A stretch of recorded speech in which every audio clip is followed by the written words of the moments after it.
मैं संकल्प आज 23 अप्रैल 2025 को ये वीडियो पहलगाम से बना रहा हूँ।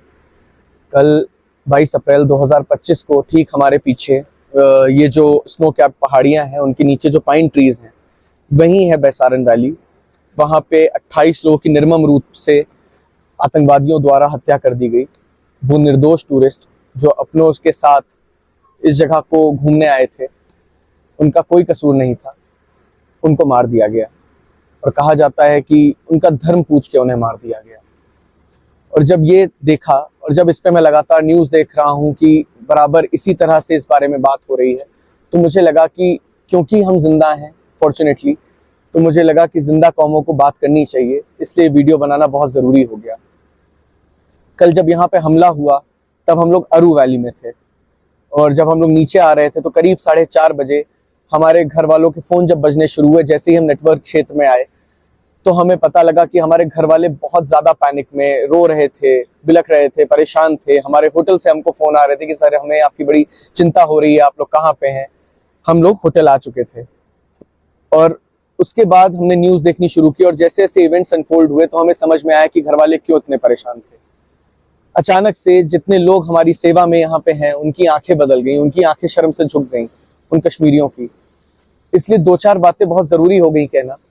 सबसे पहले ये कि जो 28 लोग वहाँ पे मार दिए गए, जिनके परिवार उजड़ गए, उनके लिए किसी भी हद तक अगर संवेदना व्यक्त की जाए ना, वो पूरी नहीं हो सकती, क्योंकि वो लॉस इर्रिपेरेबल है। वो यहाँ पे क्या करने आए थे? वो जिंदगी का आनंद लेने आए थे, जिंदगी ही नहीं रही, परिवार उजड़ गए।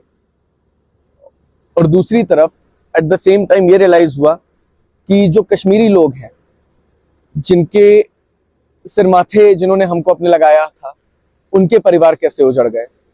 जब देखना शुरू किया कि लगातार बात हिंदू मुसलमान की हो रही है, तो ये कहना जरूरी हो जाता है कि जब एक हमला हुआ तो इमीडिएट रिलीफ जहां पे ये हमला हुआ वहां पे या तो पैरों से जाया जा सकता है, घोड़े से जाया जा सकता है। जब हमला चल रहा था उस समय जो लोग बचाए गए, उन्हें उन्हीं लोगों ने बचाया जिनको आप हिंदू मुसलमान में बांट रहे हैं। वो घोड़े वाले, जिनका धर्म ऑब्वियसली सबको पता है, उन्होंने अपने घोड़े पे बिठा बिठा के लोगों को नीचे तक लाए, रेस्क्यू किया, आर्मी के पास तक पहुंचाया।